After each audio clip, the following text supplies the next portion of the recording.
Second topic is transfer. ठीक है, meaning and causes of transfer. पहले ट्रांसफर क्या होता है? नॉर्मली वर्ड तो हम लोग जानते हैं, ट्रांसफर यानी कि movement from one place to another place. ठीक है, तो transfer means a worker is transferred from one department to other department. It must be considered that this change is a part of normal change, not as a penalty to the worker. तो transfer का नाम यानी कि ये नहीं कि उसको punish किया गया है. It's not penalty but it's a routine transfer, कि उसका डिपार्टमेंट या काम करने की जगह या काम करने का सिटी या काम करने का स्टेट या काम करने की कंट्री जो है वो चेंज की जाए. ठीक है, an employ may be shifted from one place to another place, one department to another department, और one branch to another branch, one city to another city. When a company has offices in many states, towns or places, then in that case the transfer may lead to change in a place, location, town and a state also. अलग अलग जगह पे अगर company के offices होती है अलग अलग स्टेट में, तो इसका मतलब कि उसको कहीं पे भी उसको चेंज किया जा सकता है working place. Such problem may lead to more serious difficulties and adjustment for the workers. ठीक है, तो इससे क्या होता है, वर्कर्स को कभी कभी थोड़ी एडजस्टमेंट करनी पड़ती है, डिफिकल्टी फेस करनी पड़ती है. According to Dale Yoder, Dale Yoder क्या बोलते हैं? Transfer means to lateral shift causing movement of individual from one position to another without involving any moved changes in duties, responsibilities, skills, needs or a compensation.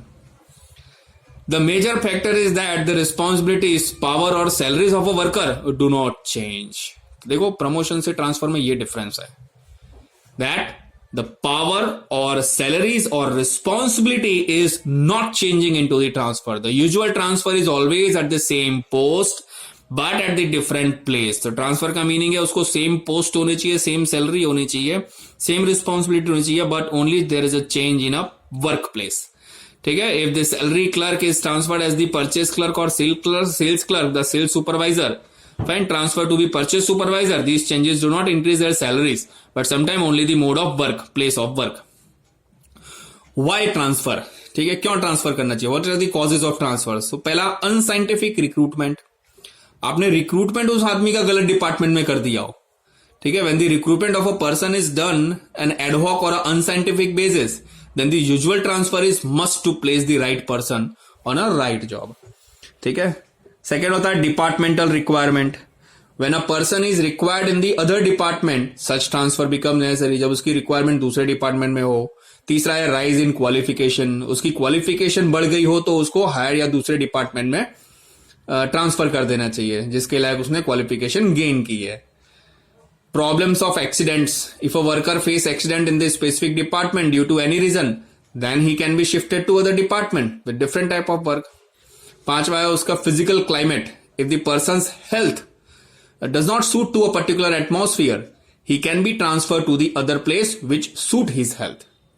The humidity, light, cool atmosphere, morning time, noon time, heat and other factors may not be suitable to him. तो इस वजह से उसका उस department में transfer करना जहां पे एटमोस्फेयर सुटेबल हो. छठा होता है temporary transfer. So when a person goes on leave from one department, then in order to continue the work, it is necessary to give transfer to the other person on the ad hoc basis to continue the work of that department. Short term के लिए कहीं पे अगर vacancy हुई है तो उस जगह पे उस एम्प्लॉय का डाल देना, फिर वापस उसको बुला लेना. सातवां, in the case of mall practice और थेफ्ट, अगर वो एम्प्लॉय चोरी चकारी या कुछ माल प्रैक्टिस या थेफ्ट के अंदर इन्वॉल्व हुआ हो तो as a punishment we transfer them into other department. कभी कभी होता है गोडाउन कीपर या गोडाउन सुपरवाइजर जो होते हैं वो माल की चोरी करके कहीं दूसरे को बेच देते हैं. We used to find such cases. Then in that case as a punishment they will be shifted to another department when where there is a no stock, only files that they can change.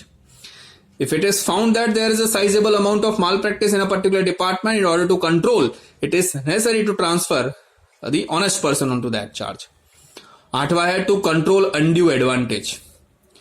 When a specific department plays a vital role in the company or a factory, and if it is found that the particular person is not doing his job in a better way and taking undue advantages, then such changes are needed.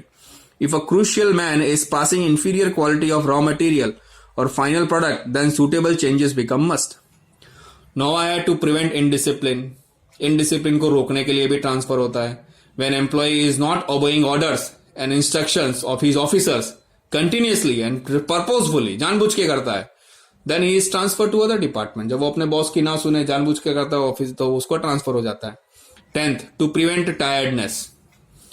कभी कभी employ थक भी जाता है, तो एक ही काम करके अगर एम्प्लॉय कंटाला हो जावे, थक जावे, तो उसको दूसरी जगह भेज दिया जाता है। When employ does not does the same type of work constantly, it creates a tiredness, and considering this fact sometime he may be transfer to other department.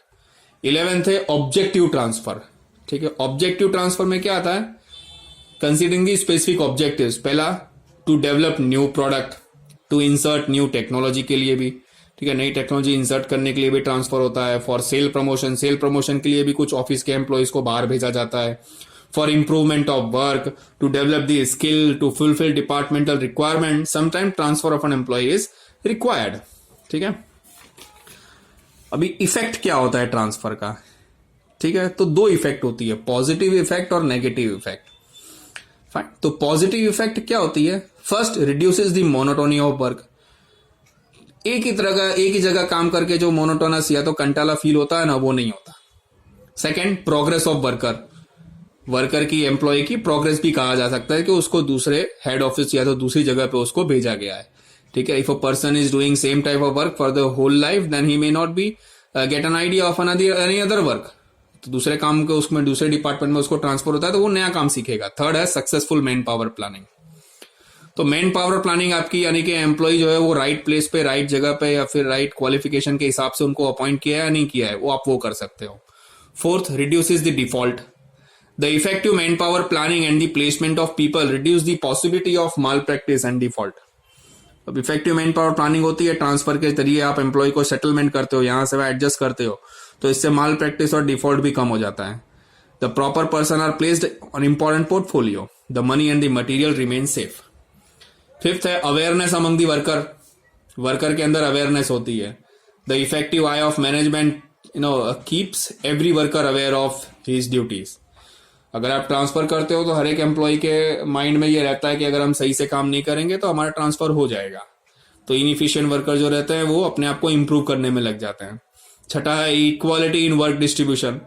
काम के डिस्ट्रीब्यूशन में इक्वालिटी आ जाती है। The right man at the right job concept must be maintain in the distribution of work, that should be equal. कि एक department में काम कम है और एम्प्लॉय ज्यादा है, दूसरे डिपार्टमेंट में एम्प्लॉय ज्यादा है लेकिन काम कम है, तो आप वहां पे एम्प्लॉयज को शिफ्ट कर सकते हो और वर्कलोड इक्वल कर सकते हो।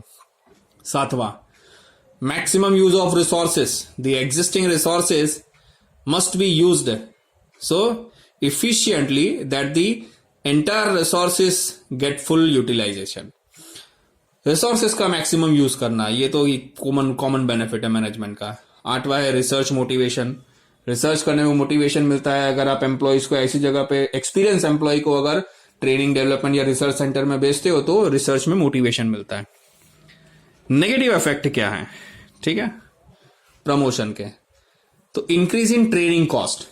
अगर नई जगह भेजते हो तो वो एम्प्लॉय पहले दिन से ही उसकी प्रोडक्टिविटी बढ़ नहीं जाएगी। ठीक है, he need to be given training. Second, backlog of work. तो जहां पे एम्प्लॉय नहीं होता, कम होता है, वहां पे ऑलरेडी वर्क का पाइल्स हो जाता है। ठीक है, बैकलॉग हो जाता है वर्क का। Fine, the new worker can not do the work in efficient way, this increase the backlog of work. Third है the worker resist the change of place. तो ये टेंडेंसी होती है हर एक वर्कर में कि वो हमेशा रेजिस्ट करते हैं चेंज होने का, वर्क प्लेस को चेंज नहीं करते। Fourth, non-cooperation of worker. The frequent changes in the places and department may lead other workers resist. They have to teach the routine work to new worker. तो हो सकता है कि जो नॉन कॉपरेशन ऑफ वर्कर, जहां नई जगह पे हम लोग जाए वहां के वर्कर ऑलरेडी हमको कॉपरेट नहीं कर रहे हैं। पांचवा है प्रॉब्लम इंटर रिलेशनशिप। तो when employ is moving from one place to another place, then it creates a problem of inter relationship. When worker had developed their relationship with the others and when they have to accept new place, location, work and relationship, they may not accept such new things. छठा है negative concept. ये transfer word ही इसको सब लोग negatively ले लेते हैं। ठीक है, कि ट्रांसफर के यानी कि एज ए पनिशमेंट मुझे दिया होगा। क्लियर, तो it's a negative concept. Transfer के गाइडिंग प्रिंसिपल क्या है? फाइन, इंपॉर्टेंट टॉपिक है ये। What are the guiding principle of transfer? तो पहला, proper cause of transfer. The cause of the transfer must be sound and suitable। ठीक है, transfer का जो कॉज है वो साउंड और सुटेबल होना चाहिए। The undue and ad hoc transfer may lead to a dangerous situation।